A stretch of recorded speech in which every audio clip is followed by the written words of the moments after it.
Hello students, today we are going to discuss about the research guidelines for the evaluating the safety and efficacy of herbal medicines, right? So what are the research guidelines when it is known as a research, right? Means the finding of the truth or the fact, it is still going on the account of safety and efficacy of the particular herbal medicine or herbal products, right? It is not that the all the existing herbal medicines, whatever it is going on into the market or it is formulating newly into the market, they are all the safety and efficacy parameter it is in front of us, right? The study, as we have discussed in phase 4 study, the after launching into the market also there is a chances that the life threatening adverse drug reaction may be reported during the marketing also, right? So what kind of guidelines can be given to ensure during the production, during the manufacturing, that we can ensure its a safety and efficacy, right? Trials using herbal medicines, right? Clinical trials using herbal medicines. These guidelines for the clinical evaluation of herbal medicines attempt to recognize the long and diverse history of traditional medicines in the region, and the differences between the diagnostic system of modern medicines and various traditional medicines of the member states, right? So it is not that the whatever the traditional medicine it is going on like right from the beginning, what are the different diversity when from when onwards they started using for that particular purpose, what is the reason behind it, and how they are going to difference from the whatever the modern medicine it is available like in allopathic or in Unani or in other system of medicine, how it is going to be different, right? That we need to know by the clinical trial or clinical evaluation.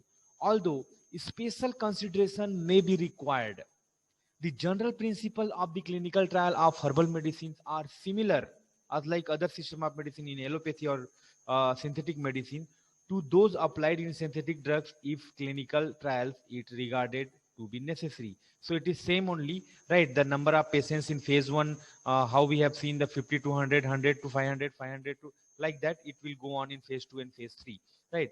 Clinical trial of herbal medicines may have two types of objective.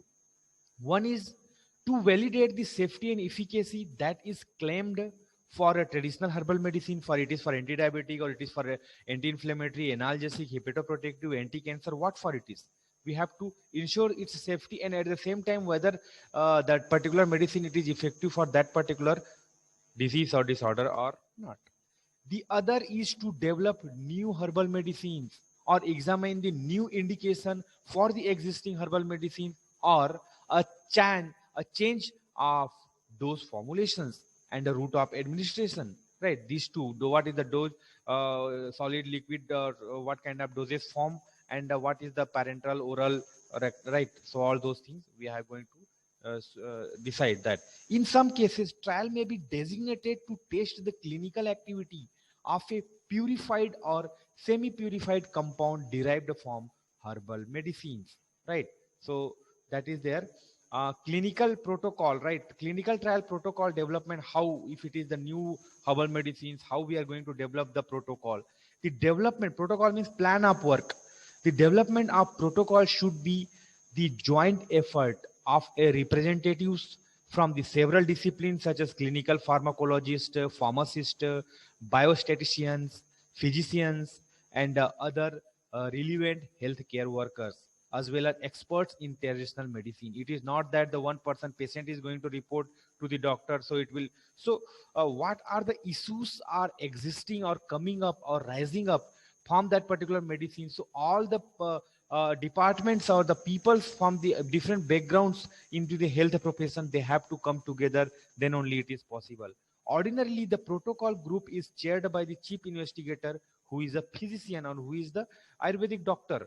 The protocol should include the following: the title of the trial, whether it is for anti-diabetic, anti-inflammatory, what for, the clear statement of the objective of the study, if the trial it is there, what is the statement, how many numbers of the volunteers it is going to have, in which phase we are starting pre, right? And the justification of the proposed trial based on the available information on safety and efficacy, in including a consideration of non-clinical data as well as the drug utilization pattern and the disease spectrum for the country concerned, which country it is, India, Pakistan, Bharat, Bangladesh, right?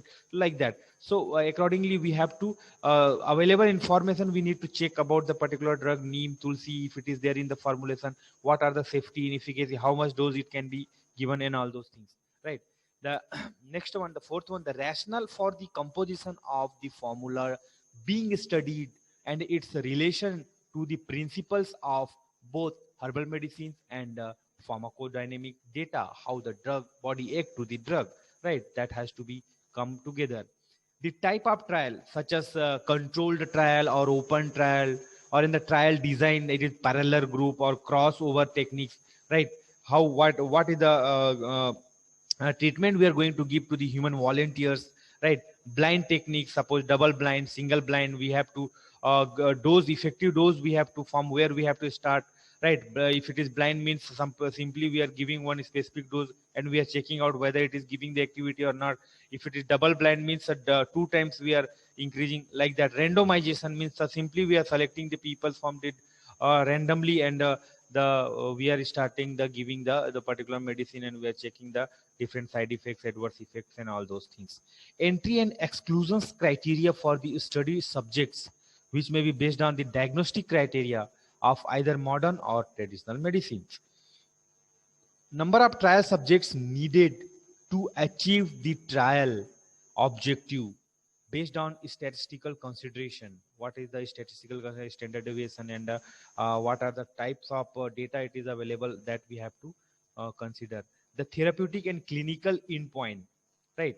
The clinical endpoint means where it is going to have the effective, the that are to be analyzed at the conclusion of the trial, right? What is the effective dose we can consider, and the unique nature of the traditional medicine, which can relate to the subjective wellness or quality of life, should be considered. Okay. The ninth one of the protocol, clinical trial protocol, control group to be used, whether a therapeutic control group or a placebo group it is used, will depend on the disease being studied and available alternative modern drug or herbal medicines of proven efficacy. Then only if proven efficacy drug it is available, then only we can compare it, how much dose it is giving, what kind of response, and our herbal medicine which we are checking, how it is giving the response, right? So placebo means the nothing will be there, just you will starting from zero dose, right? And it will be that is what, that's what control.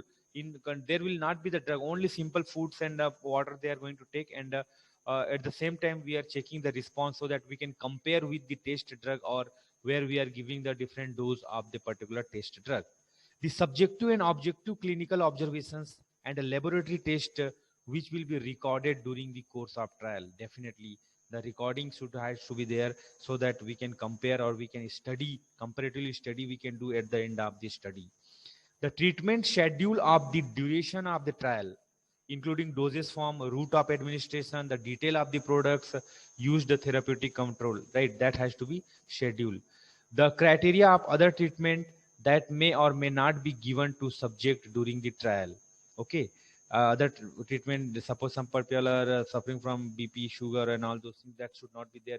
Otherwise, it is going to interfere the result. Procedure for the maintenance of subject identification code list, treatment record, randomization list, case report form, all those things supposed to be there. Information on establishment of the trial code, where it will be kept and when, how, and by whom it can be broken in the event of an emergency, that has to be also recorded. The qualification and experience of investigators supposed to be mentioned in the protocol. The facilities and the sites where the studies will undertaken, whether it is lab, whether it is outside lab, or whether it is private, government, what kind of facility are there, right? Animal house is there or not, CPCAC approval is there or not, what kind of instrumentations are there, like microscope, hot air oven, laminar airflow. That depend on the study what kind of facilities available. Methodology for the evaluation of results, such as statistical methods, report on pattern or participants who withdrew from the trial, who has been removed from the trial, that also supposed to be there. And what are the softwares are available for statistical analysis, that also should be mentioned. Like information to be given to trial subjects, right? Then 19th one, relevant communications with appropriate regulatory bodies, like I told you, control and supervision for the experimental animal, CPCSC, IAC, what where it is, and what are the other bodies, botanical research survey or uh, plant authentication, and all those things has to be revealed. Information given to the staff involved in the trial. Who are the staffs are involved? What is their name, their age, their sex, their qualifications, that medical care to be made available to patient after trial, because there may be chances that emergency medical like drug reactions you may get, so the care supposed to be available in the site. List of the literature referred to the protocol, how you have selected that particular protocol, what is the basis of your selection, that what kind of literature review you have done, that has to be mentioned, right? So phases of clinical trial. So there are the step by step approach is usually followed in the development of new herbal medicines, but may ordinarily be less necessary for a study to validate the safety and efficacy of traditional herbal medicine, right? So it is not that step by step, that's what I told you in previous class, the preclinical, clinical, phase 1, phase 2, phase 3, post marketing supplement, like that it will go on. The point of entry of the trial phase will be determined by the nature and history of the herbal medicine being studied, right? So what is the nature and history of that particular medicine, what kind of plant material involved in that medicine, right? Clinical trial are generally designed in terms of phases. Although a study designed appropriate for the clinical evaluation of a herbal medicines may strictly speaking fall onto the borderline between two of the following, like say for example phase 1. So yesterday I told you phase 1 is the initial phase in clinical trial, first trial of a new compound or a new formulation that are generally carried out with a small number of healthy volunteers or patients, right? Remember, healthy, not diseased one, because medicines may be for meant for the some particular disease, but in phase 1 we are selecting the healthy volunteer or patients suffering from the disease for which the herbal medicine is intended, maybe for diabetes. So the uh, there there should not be other disease, I mean to say is, suppose diabetic, they are suffering from diabetes, but they are at the same time they are healthy, they don't have any cold, fever, cough or something like that, right? The main purpose of phase 1 trial is to observe tolerance to the herbal medicines, and therefore to get an indication of a dose that might be used safely in subsequent studies. That's what, right? What is the tolerance dose we can give to that particular patient, so that we can observe the efficacy, right? In phase 2, the studies on a limited number of patients to determine clinical efficacy and to further confirm safety. Such trials are preferably designed as a randomized, double blind, controlled studies using for the control groups either an existing alternative treatment or a placebo. I told you in placebo there will be nothing, no drug, right? That's what control groups, right? In control group, what we are giving only water and normal food, not giving any standards, not giving any test drug, right? The dosage schedule established in such studies are then used for the more extensive clinical study, right? So here the number of patients it is going to increase, the number of volunteers is going to increase. The phase 3, a large patient group, remember phase 3 it is large patient group, is usually studied at several centers using a randomized double blind design to validate the preliminary evidence of efficacy obtained in earlier studies in phase 1. Ordinarily, such trials are conducted under conditions where are as close as possible to anticipate conditions for normal use. Okay, so coming to the phase 4, the studies performed after the dose after the dosage form is available in general use, right? After third phase, particular pharmaceutical company can go for the manufacturing into suitable dosage form. When the dosage form is available for general use, the main purpose of such study or phase 4 study is to detect the toxic events or adverse drug reactions that may occur so rarely that they are not detected earlier into the phase 1, phase 2, or in preclinical. Individual countries may design clinical trials that follow the general principle embodied in four phases mentioned above, namely, first ensure general safety, then determine efficacy, and finally use the post-marketing surveillance, that is phase 4, to be contained that are rare but serious adverse reactions and not occurring, and to confirm the long-term efficacy. That's what many of the drugs they may ban after 10 years, 20 years, 50 years also in the phase 4, right? So ethic review boards, what is the role? The trial protocol should be considered by ethics review board. The board will generally be established at institutional level, but the boards existing at regional or national level can also be used, right? The board will be an independent body constituted for both medical and non-medical members who are not involved in the experimental activity of the trial under review. The board will verify also that the rights of the patients participating in the trial are protected or not, and that the trial is justified in medical and social terms or not. The board will also consider the suitability of trial protocol, patient selections, and also patient protection and issue that the patient protection and the issue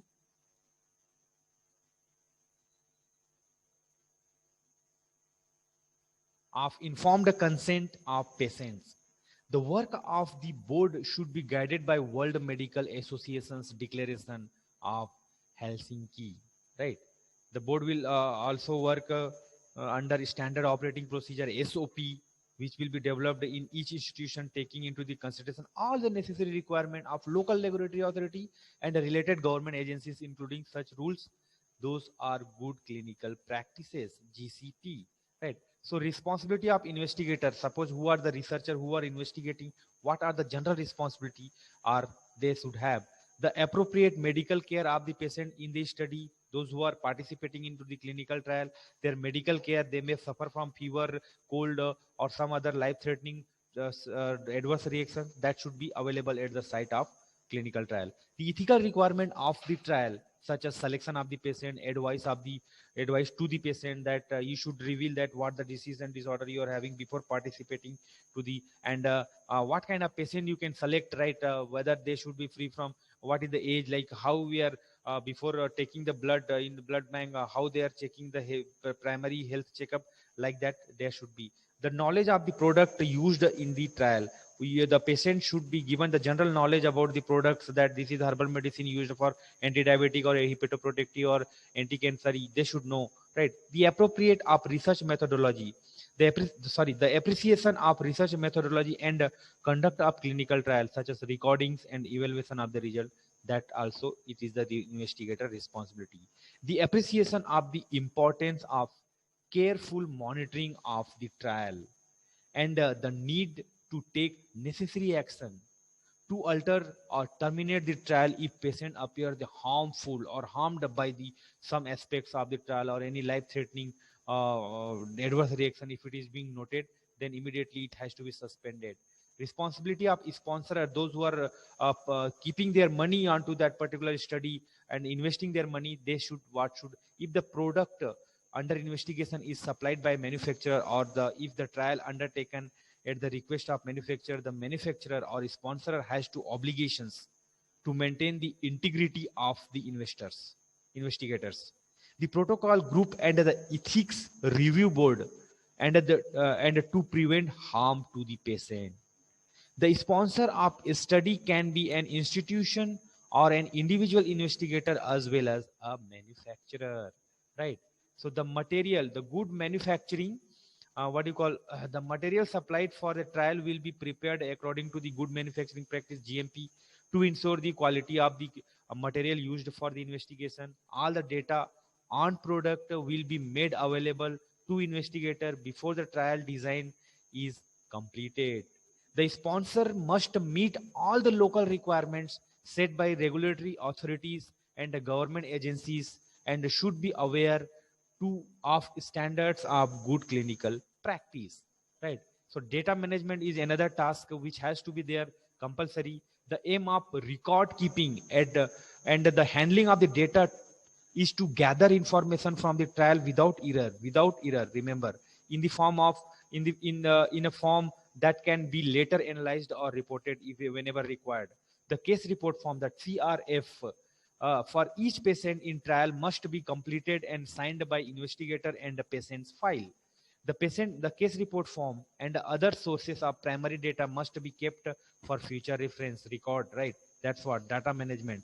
Patient must be handled in a way that the maintain confidentially. You should not be revealed that they are participating in so and so study, and yet ensure accuracy. All efforts should be made to maintain effort free records, error free records. Okay, when subjects are randomized in different group, the randomization procedure used must be documented.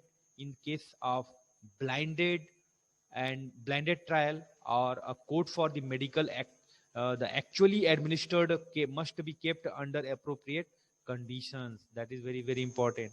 Statistical analysis, biostatistical expertise is required definitely when the trial is designed, and must continue to be available as data are collected, right, in analyzed and prepared for the final report on the trial. So statistical expertise, those who are very good into the standard deviation, mean, mode, median, and all those t-test and all those tools which is available for biostatistic, the person who are expert, they should be available. It is not necessary that person who are expert in investigation, they will be expert into the statistical analysis also, right? Statistical considerations will govern in the number of patients needed to obtain a significant result from the trial. The number of patients needed depending on the anticipated differences in the result between the treatment group of the trials, right? So the plan for the statistical analysis to be used at the conclusion of the trial must be determined in advance and specified with a protocol. While writing protocol, while giving protocol, it has to be specified. When results are finally analyzed, they should be presented in the form of facilitate clinical interpretation. Then last, it is reporting, right? The chief investigator will be responsible for preparing a final report of the trial, which should be provided to the sponsorer. And the ethics review board, whoever the board it is looking after, any other authorities determined by the local legislation, they also should. The result of the trial conducted on the herbal medicine should be published in a timely fashion and must include all the significant positive and negative result also. Remember, not only positive, negative. If it is falling to give the activity, that also should be published so that the other scholars, the other researchers, they are not going to repeat that one. Okay, that's what positive and negative results both. Even studies which fail to demonstrate efficacy should be published. That's what. Even it is fail to demonstrate the efficacy, that also should be published, and in a selective publication. Whether showing only results that are favorable will only leads to form the misconceptions known as a publication bias. Right. That's what. Negative and positive both are having equal importance, and both has to be come into the publication and public domain so that everybody can go through and they are not going to repeat the same mistake in future. Thank you.